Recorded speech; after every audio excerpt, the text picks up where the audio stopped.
Assalamualaikum warahmatullahi wabarakatuh. Rahayu Rahayu Sagung Dumadi. Kesaktian Manggala Mojopahit, Gajah Kencono. Bagian 2. Perdebatan Ronggolawe dan Lembu Sora.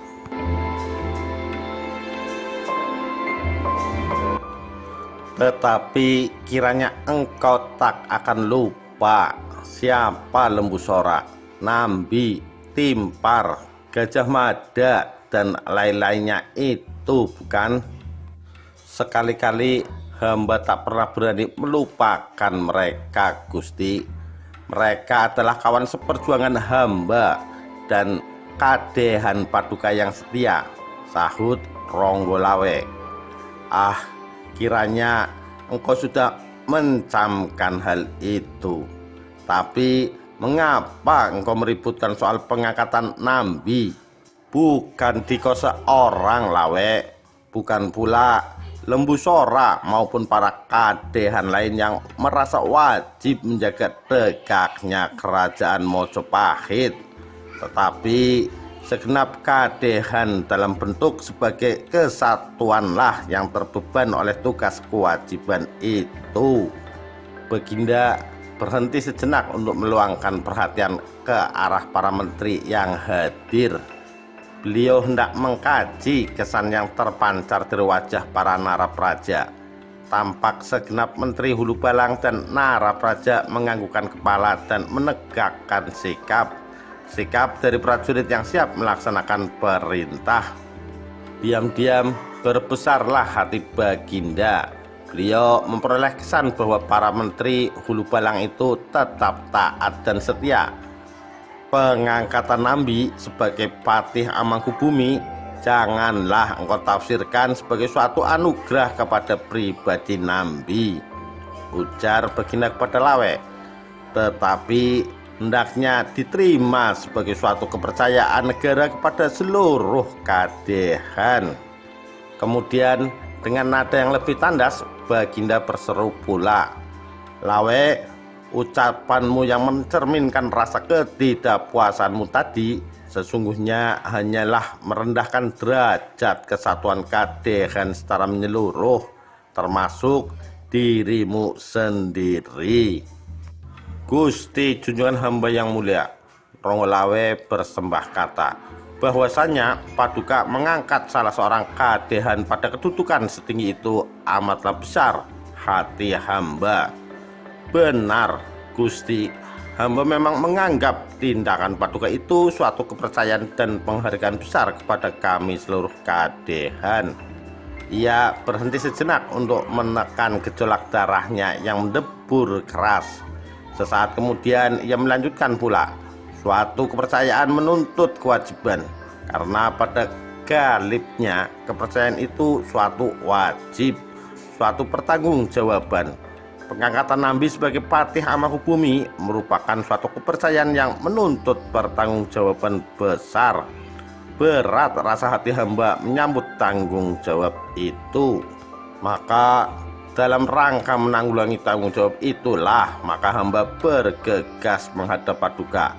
Karena pada hemat hamba, syukurlah kiranya Nambi dapat melaksanakan tanggung jawab sedemikian beratnya. Gagalnya Nambi dalam mengemban tugas berat itu akhirnya sukar hamba lukiskan. Roda pemerintahan Majapahit pasti akan syarat dan kacau. Kewibawaan kerajaan tentu akan menurun. Dengan demikian Paduka bagaikan menanti tumbuhnya batu yang ditanam di tanah. Dan kedua kalinya kami seluruh kadehan pasti akan tercontreng muka. Akan rusak binasalah seluruh amal pengabdian kami pada masa-masa lampau. Ibarat panas setahun dihapus oleh hujan sehari. Raja Kertarajasa terkesiap. Lawe, apakah alasanmu maka engkau tak menyetujui pengangkatan Nambi itu? Tidakkah Nambi sudah mengkaji pengalaman sebagai patih dan sudah pula lulus dalam ujian kesetiaan dan pengabdiannya? Gusti junjungan seluruh rakyat Mojopahit, seru Ronglawe nyaring. Pemegang tampuk pemerintahan sebuah kerajaan sebesar Mojopahit tidaklah tepat jika ukurannya dipandang dari sudut kesetiaan dan pengabdian saja. Untuk kesetiaan dan pengabdian dapatlah kiranya dianugerahi dengan penghargaan lain yang sepadan. Tetapi Patih Amangkubumi itu merupakan kedudukan yang maha penting yang memegang kemudi roda pemerintahan. Maka haruslah dipilih dari tokoh yang benar-benar cakap dan putus dalam pengetahuan tata praja, memiliki kepandaian dan pandangan yang luas dan tepat. Nambi hamba anggap tak memadai persyaratan itu. Lalu siapa gerangan yang engkau anggap tepat menduduki jabatan itu? Ronggolawe tertekun heran. Keheranan itu lanjut menumbuhkan rasa curiga. Bukankah Baginda sudah cukup memaklumi bahwa di kalangan kadehan raja yang setia dan cakap bukan hanya Nambi seorang? Bukankah masih ada Lembusora dan ia sendiri? Adipati Tuban itu terpukau sampai pada akhirnya tertumbuklah jangkauan renungannya pada suatu kesimpulan. Mungkinkah kiranya Baginda hendak menguji isi hatinya? Sesuai dengan peranginya, Adipati Tuban itu cepat sekali menarik kesimpulan dan keputusan. Gusti, jika Paduka berkenan menanyakan pikiran hamba, maka menurut pandangan hamba yang picik ini, kiranya tiada seorang kaidah lain yang dapat menyamainya, baik dari amal pengabdian, kesetiaan maupun pandangannya yang luas serta keahliannya dalam soal ketataprajaan. Siapa? Seru Sang Prabu. Rakyan Demang Lembusora. Hei Lawe, jangan bermulut lancang, serentak Lembusora berteriak keras. Wajah Rakyan Demang yang mulai dilanda usia lanjut itu merah tegang. Kemudian ia menyembah ke arah raja. Duh Baginda tuanku Kertarajasa, mohon Paduka campakan saja ocehan si lancang mulut Lawe itu. Setitik pun tiada terlintas dalam pikiran hamba untuk menduduki jabatan Patih Amangkubumi yang maha berat itu. Baginda menatap Demang itu. Hamba sudah tua Gusti. Lembusora melanjutkan sembahnya. Hamba pun sudah puas menerima anugerah Paduka sekarang ini. Yang penting bagi hamba bukan soal pangkat, bukan pula soal kedudukan, tetapi soal kesejahteraan kerajaan Mojopahit dan keselamatan Paduka. Kedudukan Patih Amangkubumi, hamba seyogyanya akan keputusan Paduka untuk mengangkat siapa juga. Dan hamba pandang Nambi memang tak tercela menduduki jabatan itu. Apakah alasanmu mengatakan begitu?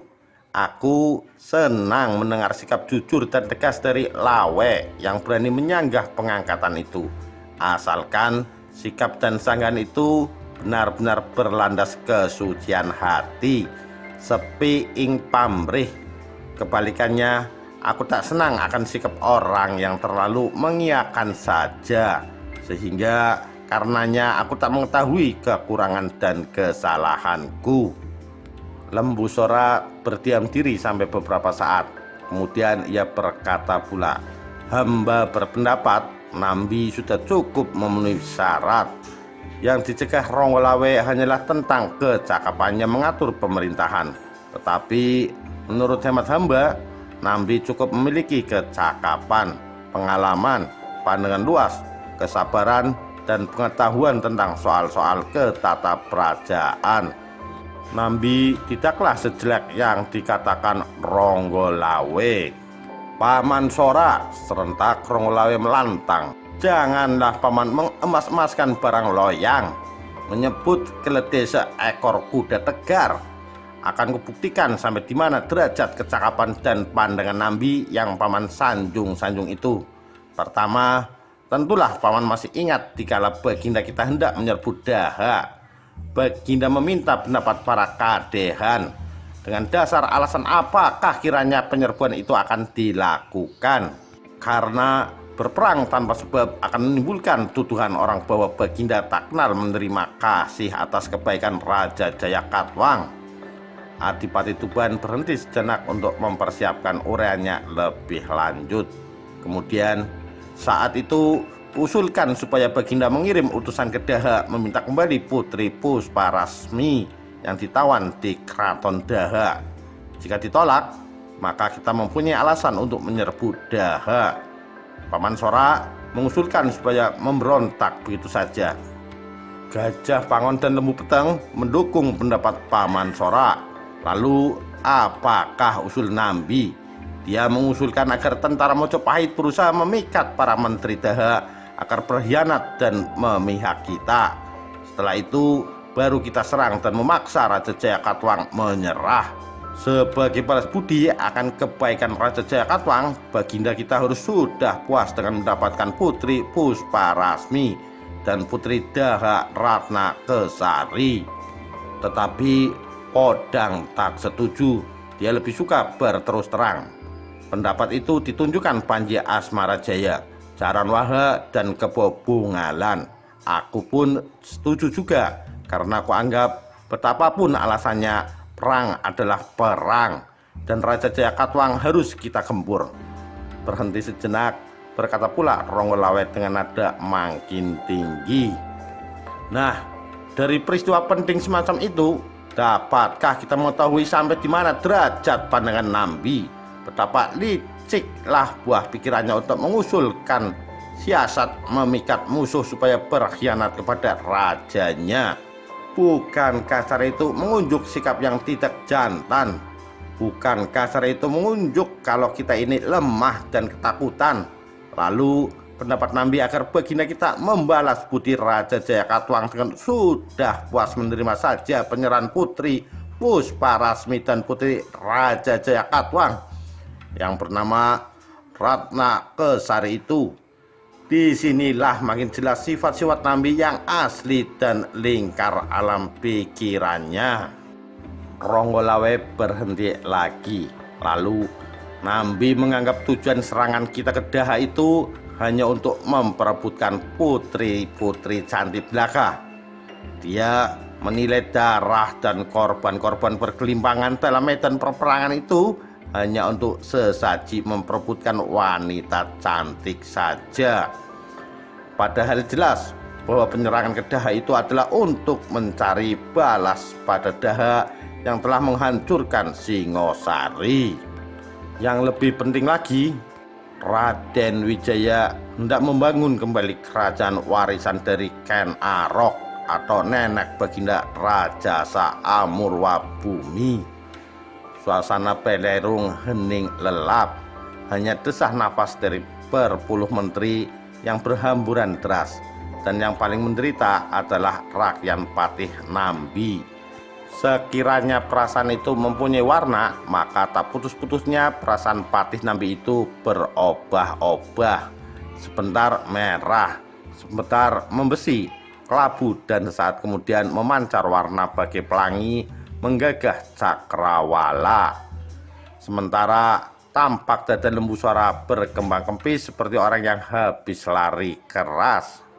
Sebagai orang tua yang masih pernah paman, sebagai rakyat yang menjabat Nayapati atau Panglima Besar Angkatan Perang Majapahit, ia tersinggung mendengar bantahan Ronggolawe. Ia hendak menjawab, tetapi didahului Ronggolawe lagi. Dan siapakah yang telah menyambung nyawa dalam peperangan dengan Daha itu?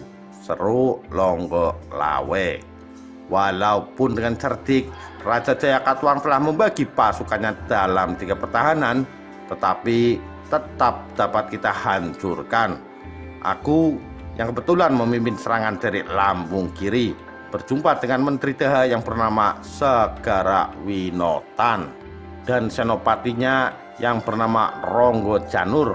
Kesempatan itu kugunakan untuk membalas dendam karena ketika ditarik, Segoro Winotan telah menghina anak pasukan Madura. Dalam pertempuran itu terkabullah nazarku untuk menuntut balas. Kuloncat ke atas kereta perang Segoro Winotan dan berhasil membunuhnya. Peperangan di Daha bukan kepalang dahsyatnya. Tanah bersimpah darah, mayat menganak bukit. Hanya dengan tekad dan keberanian yang menyala-nyalalah maka kita berhasil mengalahkan Daha yang jauh lebih besar pasukannya dan lebih lengkap persenjataannya. Tetapi kemanakah gerangan Nambi saat itu?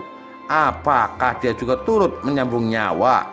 Rasanya tiada seorang anak buah pasukan kita yang melihat kehadiran Nambi saat itu. Dan kita setelah kerajaan Mojopahit terlaksana berdiri, ternyata Nambilah yang diangkat sebagai Patih Amangkubumi. Tutup mulutmu, Rakyat Demangsora meledak bentakan.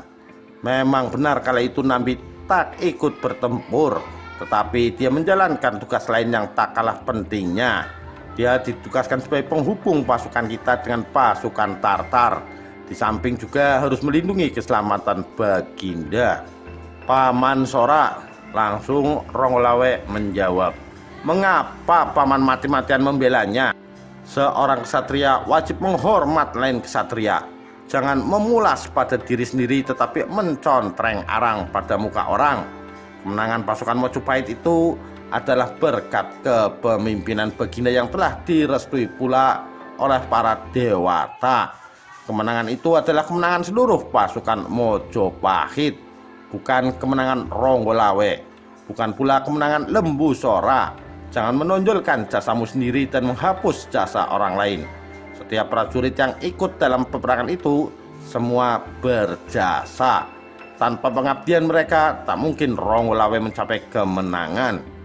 Wajah Adipati Tuban memburat merah. Serentak menjawablah, iya benar. Benar, semua itu memang benar. Kepemimpinan Raden Wijaya dan pengabdian para prajuritlah yang menimbulkan kemenangan itu. Dan semua yang ikut dalam peperangan itu, dari prajurit rendah sampai pada senopati, berjasa semua. Tetapi adakah jasa itu dapat disamaratakan? Adakah jasa Lembu Sora sama dengan jasa prajurit Suta? Kiranya tentu tidak. Dan Baginda pun telah memahami hal itu. Painin diangkat menjadi Rakyat Demang, Nambi diangkat patih, dan aku pun diangkat menjadi Adipati Mancanegara di Tuban dan Dataran. Para prajurit dinaikkan pangkat sesuai dengan jasa masing-masing. Dengan tindakan Baginda itu jelas bahwa jasa itu terbagi besar dan kecil. Tangkisan Ronggolawe itu agaknya mendesak Lembu Sora. Untunglah ia seorang tokoh tua yang lama berkecimpung dalam lautan pengalaman. Cepat ia dapat mengelak dan susupkan pertanyaan. Kiranya engkau pun sudah mengakui bahwa Baginda telah membalas jasamu. Tetapi mengapa engkau masih kurang menerima dan tak puas pada Nambi? Ronggolawe tertawa ringan. Ia tahu bahwa Lembu Sora sudah terdesak dalam perbantahan. Diam-diam ia menyadari bahwa Lembu Sora itu seorang tua, seorang tokoh kerajaan yang tinggi kedudukannya. Apabila terlalu didesak, tentulah akan malu. Rasa malu mudah membangkitkan kemarahan.